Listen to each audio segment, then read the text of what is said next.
Hello, team. I apologize. You're not going to be able to see me today. My camera, for some reason, is not working. So technology's fun, right? All right, we're going to go ahead and get started. If you can hear me, we'll just make it work with that. I appreciate you all being here today for our monthly town hall meeting. We're going to go ahead and start first with some discussion about budget presentations that we're going to be making soon. I'm going to attempt to share my screen and I'm going to hope that works. Let's pull this up. All right, Marilee, you get to give me a thumbs up again if you can see my spreadsheet. Okay, good. All right, so I just wanted to give you all an update on some of the budget requests that we have coming for the upcoming legislative session. There are actually more that are on this list, but I'm just focusing on the ones that are a request from general fund. We do have others where we're asking for transfers of existing money, capital outlay, things like that I won't go into a lot of detail right now, but I thought it would be useful and helpful for you all to at least see some of the things that we are going to be presenting to the governor's office, asking to get into the governor's budget. There are a few things here from the EDO's office, that is a finance director and an internal auditor. These are functions right now that we do not currently have in the executive director's office. And Marilee did some research on other state agencies to find out where we sit from an EDO perspective, you know, the size of ours and the functions that we have versus other state agencies. And if I remember correctly, and Marilee, you can chime in if I'm wrong, but we are the only state agency that doesn't have a finance director at the executive director's office. And we are the only agency that is required to do auditing functions that doesn't have an internal auditor. There is a state statute that requires us to perform some internal audits. It doesn't say we have to have an internal auditor to do it, but so we can contract that out. But other agencies that have that requirement as well also have an internal auditor. So we are going to be asking for those two positions to be funded and added to our executive director's office. That finance director would be responsible for a few things. One of the things that we've really been working on this year is we've consolidated into the three former agencies into one is an updated rate process. We now have one rate committee instead of having three separate committees, one for DTS, one for DHRM, and one for DAS. It's just combined now into one rate committee and one rate process. So that person would be responsible for handling that in the ongoing in the future. We also have some of our appropriated divisions that do not have an internal finance director as well. That includes administrative rules, the executive director's office, archives, and HR. So this finance director would take over those day-to-day financial responsibilities as well. And then the internal auditor would be somebody that was focused on performance audits, those things that the Office of the Legislative Auditor General is normally looking for when they do audits. We want to make sure we have somebody internally who's starting to prepare us and identify those issues before we have an external auditor come in and see what we're doing. So those are the two requests that are coming from the executive director's office. You'll see we have a few from finance. These mainly relate to upgrading technology. We did get funding last year to upgrade our finance system, which is called FiNet. And we are asking now for some ongoing funding that would allow us to keep that system updated and implement the newest features as they come out. It is a SaaS system, so it will be in the cloud and stored on the vendor servers. But this would allow us, as new updates come out, to be able to implement those. It also allows us to better coordinate with other state agencies who want to be able to pull information that they need for their agencies that is available in our finance system, and they can help, the vendor that we utilize can help coordinate and consult on additional products or reporting or configurations that would help agencies get what they need from the finance system. We're asking for a new travel and expense reporting system. I think anyone who has used the existing travel system knows it's a little bit cumbersome and painful sometimes, and probably no one knows that better than finance. So we are looking to update that system as well, and then seeking some help on updating our chart of accounts. as right now we've had agencies who have utilized the chart of accounts in various ways, and we'd really like to standardize that so we have a better method for more consistent reporting across the state. We have a couple from technology services. The first one is actually a combination of technology services and human resource management, which is an HCM, or a human capital management and payroll system upgrade. When we did our listening tour earlier this year, some of the feedback that we got from agencies where their pain points are really related to things like onboarding employees. We don't really have a consistent offboarding process. We really want to focus more on performance management, like we're doing now within government operations. And all of these things, we really rely heavily on a technology solution that allows us to do this efficiently and that can be implemented across all state agencies. So we are asking for funding to purchase that system. We're also seeking some funding for a citizen portal. This is a priority of Governor Cox. This wouldn't impact our department directly. It's more of an outward facing solution for the citizens of Utah. And just a high level overview on that, it would be a system that would allow the citizens of Utah to log into one portal where they can access data from all state agencies as it relates to that specific individual. So that's a statewide project that would impact all agencies and really provide beneficial services and insight to the citizens of Utah. And then also on here, some enterprise platform teams, and that is a new team that Alan has added since he became the CIO that would focus on technology that is enterprise-wide. These are systems that all of our state agencies utilize, and this team would allow them to really focus their efforts on making sure that we're growing that team, or sorry, those products, and able to support agencies as they're utilizing those products. So just a brief highlight. I know that sometimes we have questions coming up asking what we're funding and why. And so these are the things that we're asking for. One of the things I wanted to just show you real quickly though, let me show a different screen. All right, Marilee, give me a thumbs up again if you can see that. One of the things I just wanted to share with you is just some interesting information. GOPB has put out some information to local governments, letting them know that the legislature earlier this year allocated $50 million of ARPA money. This is federal money that came in to help states and to help governments with some of the issues related to the pandemic.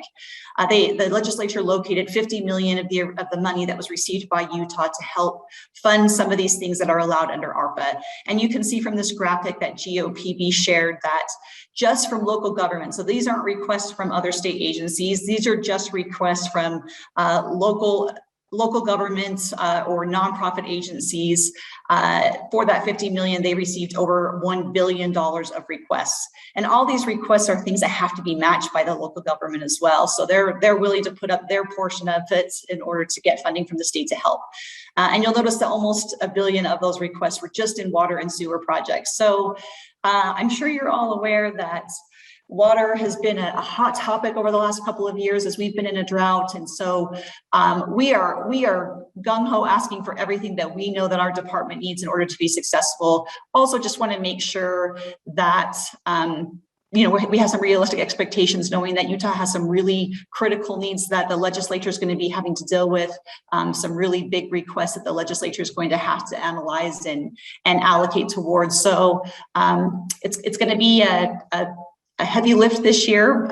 We have a very supportive governor for the things that we're trying to accomplish, and legislators who are on board as well, but also recognize, like I said, that there are a lot of other entities that are asking for funding too that are just as important as the things that we're asking for. So we'll keep you all updated as we continue to go through that process. We will be presenting our budget request to GOPB and to the Lieutenant Governor in a little under 2 weeks. Okay, looking at the chat real quick, it looks like a lot of people are having a hard time getting into Zoom. I'm glad I'm not the only one. I had to reset my password. It told me that my email address was not authorized. So looks like maybe we had a few changes with Zoom that caused some issues, and we'll look into that. Oh, sorry, Aubrey, I know you said that, that you can't see me. there is an issue with my laptop camera, and I just have been, I've been swamped and haven't put in a ticket for that yet, and I need to get that done. That's my fault, but so I apologize that you can't see me. Any questions on the budget request or the process as it relates to the budget for GovOps? Mary Lee is raising a hand. So this may be obvious to a lot of folks, but I think it's worth mentioning. On that spreadsheet, it looked like Department of Technology Services and Finance were the only ones getting any budget love. But we finance things or fund things in different ways in GovOps. So that doesn't mean that that's the only money that we're asking for. Rates is also a way that we fund things in GovOps. So I just wanted to point that out in case it felt like there was any kind of favoritism going on. I appreciate that clarification, Mary Lee. Yes, as I said earlier, these are just the things that we're asking for from the general fund. But as Mary Lee said, we have things that are funded through rates. We have some transfers of existing funds that we're asking for, some capital outlay projects. So I just wanted to focus on the ones that we're specifically going to be presenting to the governor's office in a couple of weeks here. John Barron. Yeah, sorry, just an amen to Mary Lee for 15 seconds that I felt that DHM's voice was really powerful and very strongly listened to during that process, and completely support where DG is going with this. And as both other leaders have said, there's other ways funding can become available, and we've been pulling all sorts of levers. So just wanted to make sure that give a kudos to the way that DGO built these budget requests. Thank you, John. And since so much of what we do is funded through rates, we have several divisions that are funded through the ISF rate process. I'm going to turn some time over to Ken Hansen. He led that effort, a very successful effort this year. So Ken, do you want to give an update on the ISF committee, rate committee? Sure. Thank you, Jenny. The budget landscape is very complex, and there are a lot of moving pieces. And rates are another way that a lot of the Department of Government Operations is funded. Out of the 9 different programs in the department, 7 of them are at least partially funded through the rate process, and some of them are entirely funded through rates. So this year, well, every year, we will, each of those programs, each of those 7 programs will look at their needs, their costs, what they anticipate going forward for the new year, and they will make recommendations for changes to rates. And then we present those rates to a rate committee. That rate committee is made up of executive directors or their designees who are customers of our services to review and make a recommendation to the governor and the legislature about what we should be putting forward. This year, the total impact for our rates our rate changes was over $17 million. That's a lot of money. A good portion of that request is covering compensation for 2 of the internal service funds that have a large FTE pool. So that would be DHRM and DTS. They're actually, this year we asked for funding for DHRM to go back 2 fiscal years and to project into the next fiscal year for their personnel. And then with DTS, we needed to get funding for this fiscal year's increases, and then we made a proposal for next year's increases. One of the things that Jenney has been very clear about is that she wants us to be upfront with what the costs are and project those costs where it's appropriate for us as we go through the budget cycle. So next year we won't be doing catch up like we are this year. We'll be making those requests going forward for HR. Another significant factor that figures into that overall cost of rates is under risk management and our property insurance, our property coverage. And we do a lot of different things in the department. So if you get a chance to listen to the video profiles that the directors are putting up on our GovOps intranet site, please do. It'll give you a nice overview of what is going on in the department and all of the things we have our fingers in. Jenney, unless there's something else you want me to cover, I think that's it for me. Thank you, Ken. I just want to give kudos to the people who were involved with the rate process this year. As Ken mentioned, there was a significant impact with the things that we were asking for. And I know sometimes there has been fear in the past to ask for the things that we need. And as Ken said, we're really trying to change that direction and instead just be forthright with agencies as to the challenges that we're facing and the things we're trying to accomplish and ask for what that we need. And the worst thing that could happen is that the rate committee tells us no. But the individuals throughout GovOps who helped put together these proposals did a fantastic job being very proactive and meeting with the various agencies before the rate committee even met to explain what the rates covered, what the increases were going to cover, what we were trying to accomplish with that funding, how it was going to benefit agencies. They really went out of their way to be proactive in that communication. And I think that's what made the difference with this rate committee. Number one, we only had to have one meeting. I know we had scheduled two just in case we couldn't get through everything. But I think if I remember correctly, Ken, we even finished that first meeting early. We did. The rate committee members felt like they had received quite a bit of information in advance, in addition to agencies who don't sit on the rate committee had felt that they had received that communication. And I just heard a lot of appreciation from agencies that we were so proactive in that level of outreach to help them understand. And so even though we were asking for some significant increases, the rate committee unanimously approved all of the increases that we requested. Thank you, Ken.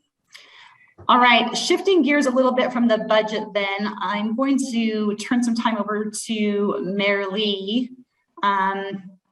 You were going to give an update on some of the things that you've been focused on for GovOps. Yes, thank you. So we sent out the first week of what we're calling a pulse survey. I think we sent it out Thursday or Friday. 422 of you have responded thus far, which we really appreciate.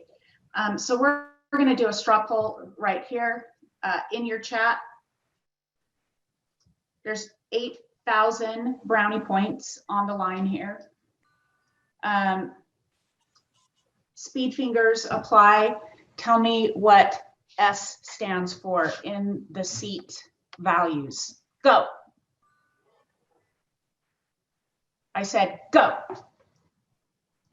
Oh, they're coming through. Yeah. Okay. Looks like, oh no.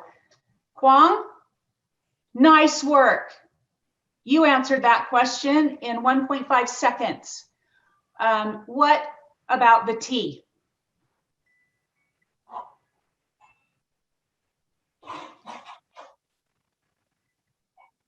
So nice. Michelle Brown. Somehow I feel like you cheated, Michelle. Okay, the A, go.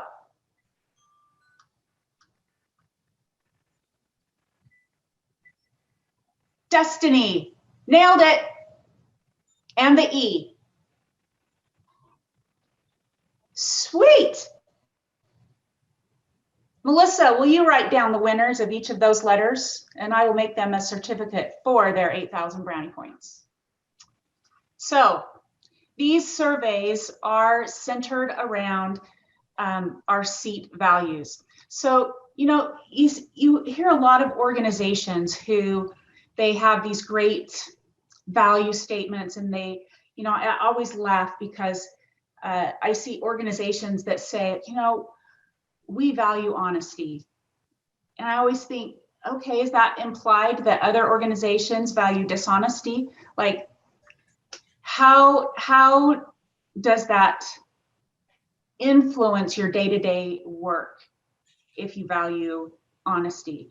We have said that we value these 4 attributes, and it's not enough to say it. We have to walk it.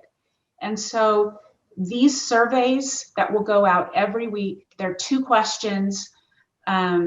They should take you about as long to answer as it took you to answer in the chat right there.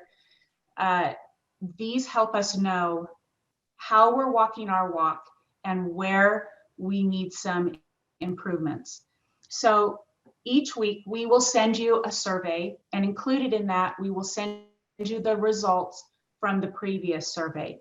So you are getting the same information that we are getting. And we really want to hear from you as far as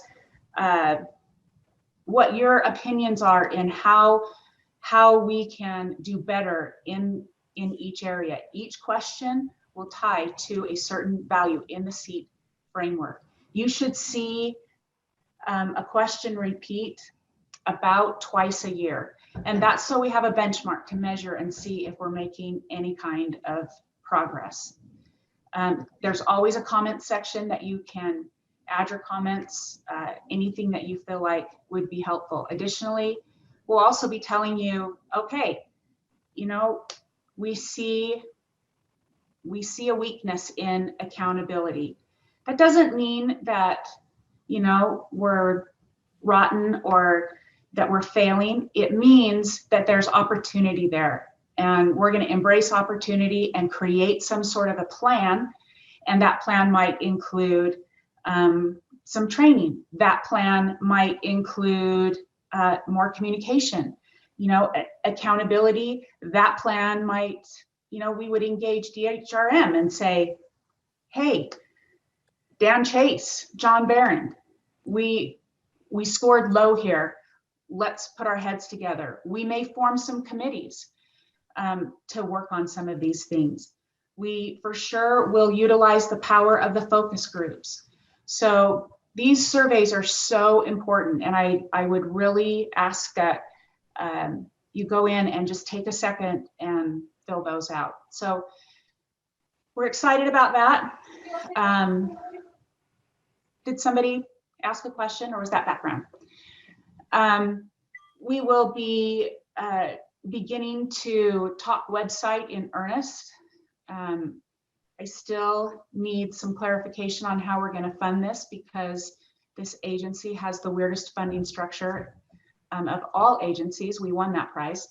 So we do have some funding issues on some of the communications things that we'll be doing, but these surveys, focus groups, and the website, those are right now our primary focuses, but you're going to see a lot in terms of communication in the near future here. So are there any questions or suggestions? I totally thought one of you was going to say, what can I buy with my 8,000 brownie points? But too late, we're out of time. So Jenney, back to you. I think it's worth some of the candy from the candy bowl that's in EDO's office at a minimum. Marilee, I appreciate that update, and just want to reiterate what Marilee said. I hope that in our last town hall that everyone was able to see that we do take the data that we receive from these surveys or these focus groups seriously. We provided an update, I think it was our last meeting anyway, of the results that we got from our focus group, the feedback we got from employees, and how we're implementing those recommendations or addressing some of the concerns or issues that came up. So as Marilee said, we very much value that feedback. We know our agency is only going to be as good as the people here are, and so we have to be able to support our employees, and the best way to do that is to hear directly from you on what is it that you need in order to meet these values, what is it that you need in order to provide the best service to our customers, or to be empowered to be able to respond to their things, to be accountable, and to build trust within our department and also with our customers. So as Marilee said, we definitely value this feedback and encourage you to take those surveys and continue to engage with the other things that the communications subcommittee is working on. So thank you for that, Marilee. All right, let's see. Is Cass Hart on the line yet? Yes, I am. Hi, Cass. So I asked Cass just to give an update through the intranet. We had a few questions come up regarding policies for government operations. And so I asked Cass just to take a few minutes to give an update on where we are with that. We are very, very close.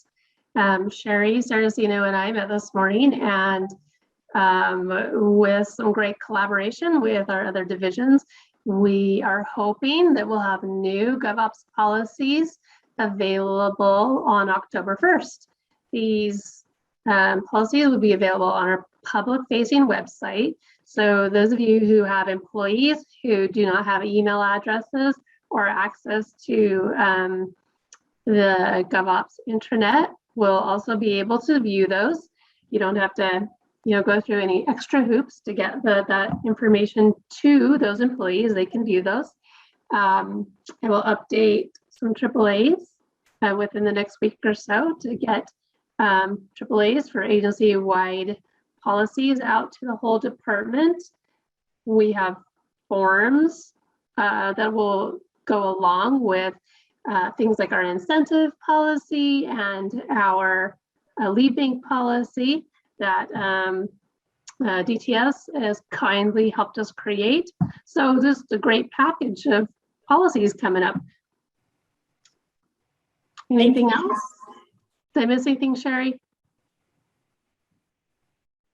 I tell them that you're going to let them know about it when it's available. Oh yes, I will send you an email so you know where to find them and what policies you can expect to see there.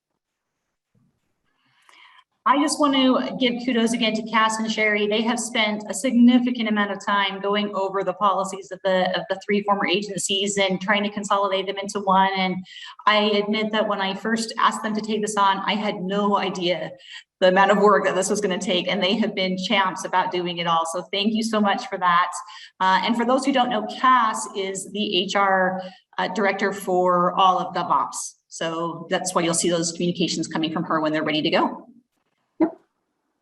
All right, thanks, Cass.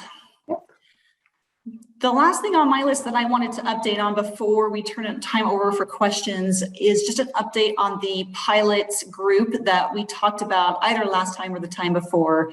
As I mentioned, as we've been meeting with agencies, but also as I've been meeting with our teams internally, one of the things that came up a few times was just an acknowledgement that we're a pretty large agency at this point with about 1,300 employees, and we have 9 divisions, but our 9 divisions are very distinct businesses. And so sometimes there's not a lot of insight into what the other divisions do for GovOps and then therefore do for the customers that we support. And so we created an internal pilot group starting with the Department of Corrections.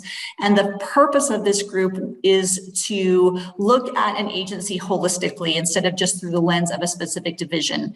And so we invited someone from each of the divisions within GovOps to serve on this committee. We received those recommendations from the division directors. We wanted it to be the people who interact the most within that division for those particular departments. So in this case, for Department of Corrections, they held their first meeting as this pilot group, and I received a few updates, and I'm really pleased with the progress. First of all, it's just been a great experience for those on this committee to understand more fully what the other divisions do for, in this case, the Department of Corrections, and to gain some insight there. And I think some of the key things that are going to come out of this process, first is being able to look at the agency from a holistic perspective allows us internally as GovOps to better collaborate and coordinate on solutions for our customers as we're made aware of them. So this team will be able to come together, bring to the table the perspective from the division and the work that they're doing for the Department of Corrections. Second, I think it's going to empower those within GovOps that have the most interaction with the agency. So in this case, I know that the IT director and the HR field director are often invited to attend the executive committee meetings for Department of Corrections or engage quite a bit with their leadership team. And now they will not only have insight into what is happening from a technology services perspective or an HR perspective, but they're going to have insight on what's happening from a GovOps perspective, because they're meeting frequently with other individuals from our department who are also providing services to Department of Corrections. And that feedback also goes the other direction, in that those who are meeting with the Department of Corrections leadership team on a consistent basis will have insight into some of the other issues that are being discussed and can come back to this committee and relay it, and maybe give finance a heads up or archives a heads up that there are some issues or things that the department is working on that will impact those divisions, and allow them to be more proactive in reaching out to resolve those things. So this committee has been great working together on this. Not only are they looking at UDC as a whole, but they're also going to be making recommendations back to me on how future teams like this should be structured. So lessons learned, what worked and didn't work, and how often they should meet, how the committee should be structured. And our goal is to eventually roll these out for every state agency that we provide services to. So again, I'm thrilled with the progress. I think we've got a lot of potential here to break down some of the silos that we've operated in and to be able to better provide service to the agencies that we serve. I had a brief conversation today with Executive Director Nelson from Department of Corrections and gave him just an update there. And he's really excited about developing a more collaborative working relationship with government operations through this process. So he was excited to hear about the progress and where we're headed with this. And I think other state agencies will be as well. So some of you may be receiving a knock on the door when we come asking for additional people to help serve in this capacity as we put together additional teams to work on these agency-specific needs. So those were the updates that I had on my list. We covered the questions that came through the intranet. They were all related to where to find policies. I didn't see any of the additional ones come through, but if you have questions, feel free to throw them in the chat and we'll start talking about them.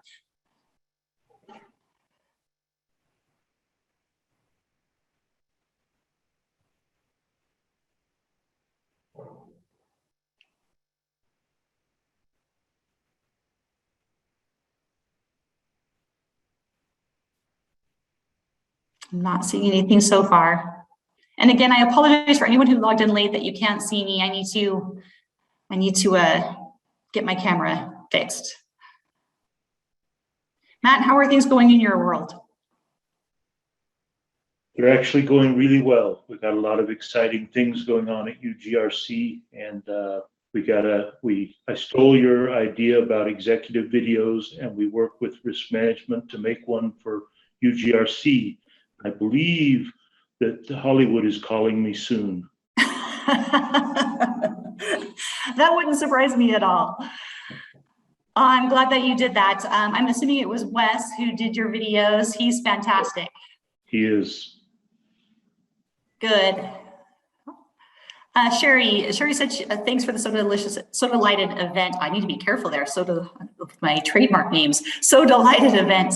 I agree that we actually saw many more people than we had originally anticipated attending that day. And it was great to see so many people come through and tour the building and just be able to talk to each other and interact. So thank you to all who came. And I can say on behalf of EDO that we walked away from that acknowledging that we need to do more of these, especially in this remote working world or hybrid workforce of the future. We want to make sure that we're providing more opportunities for our teams to come together and just chat and have fun and do more activities like that. Any news on the onboarding process? Not yet, other than we will have some updates there soon. So Jeff and Steve have finished their research and recommendations on that. Just as a brief summary for those who may not know what I'm talking about here, we have two amazing individuals within DHRM who their background is all how to improve performance, how to create efficiencies. And That's Jeff Molitalo and Steve Cuthbert. And so one of the things, as I mentioned earlier, that we received a lot of feedback from agencies on related to the onboarding of employees and just how painful that was and how time intensive it was and how they really wanted to be able to focus on other things on day one of a new employee. So we asked Jeff and Steve to just look at that process from beginning to end and how our customers saw things and how our employees saw things and what we were doing and where the bottlenecks were occurring. And they've done a fantastic job looking at all of that and making some recommendations on what we can do as GovOps now as a consolidated agency to make that onboarding process run more smoothly and more efficiently and with that goal of customer service in mind. And they will be presenting on that to some of our leadership team tomorrow. So we'll go over their recommendations and put in some next steps. I've had a sneak preview and I'm really excited about the recommendations that are coming from that team and think that this will be a huge win for GovOps as we are able to roll it out with other agencies. So like I said, that will be presented to those who are going to be impacted tomorrow, and then we'll put together a plan for piloting it and moving it forward. And so I will be able to share more information on that in our town hall next month.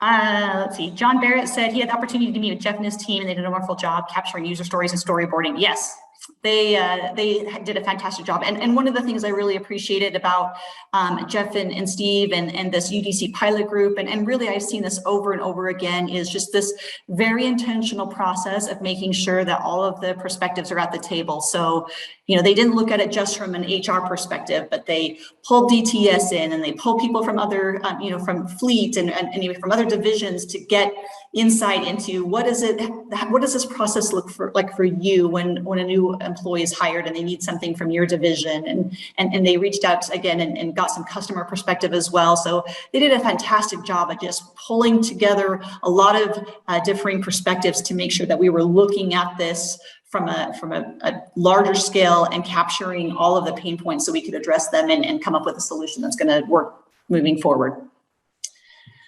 Someone just asked, will there be a flu shot clinics at locations in addition to the TSUD Calvin Rampton? Melissa, I know you've been working on that. Do you have an update there? I actually just happened to talk to some folks over at UDOT and just stole the info from their flu shot clinic. They told us that we could participate. I was told by DHRM that flu shot clinics are coming and they will be provided by UPEA, and they will send out locations and times and dates as soon as they have them all. Thanks, Melissa. See, another question was, John Barron sent out a performance management email. Is this for managers and supervisors to update in UPM, correct? That is correct. That went out to everyone though, because we wanted all employees to also be aware that this is part of our performance management process, our new performance management process that's being piloted within government operations. So while the supervisors will be doing the updates, we wanted to make sure that employees knew as well what this new system was going to look like. John, is there anything you wanted to add to that?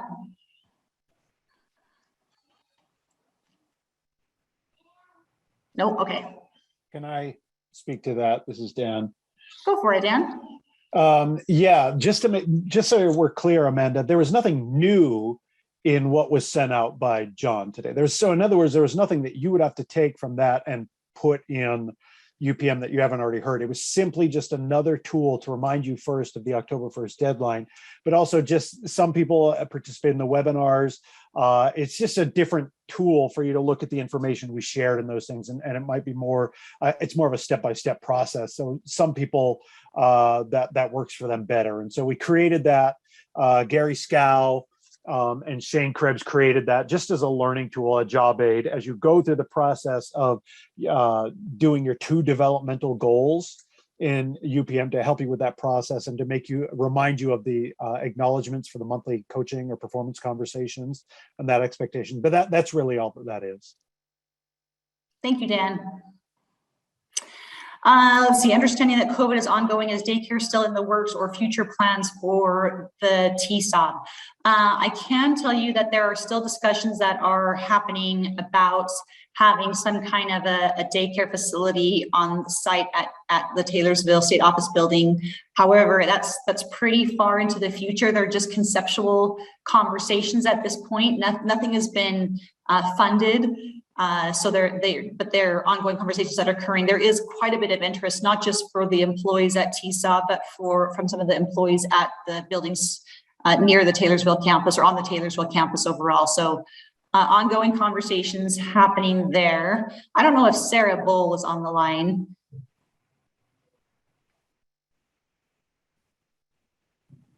Marilee, if you know anything more about that, feel free to chime in there, but I know Sarah has been leading that effort. So the daycare is still part of the master plan, but it hasn't been funded.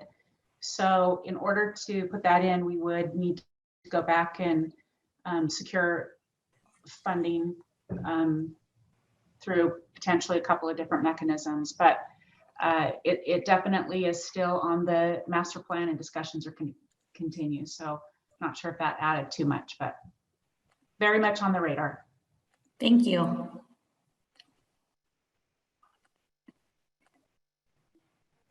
Any other questions?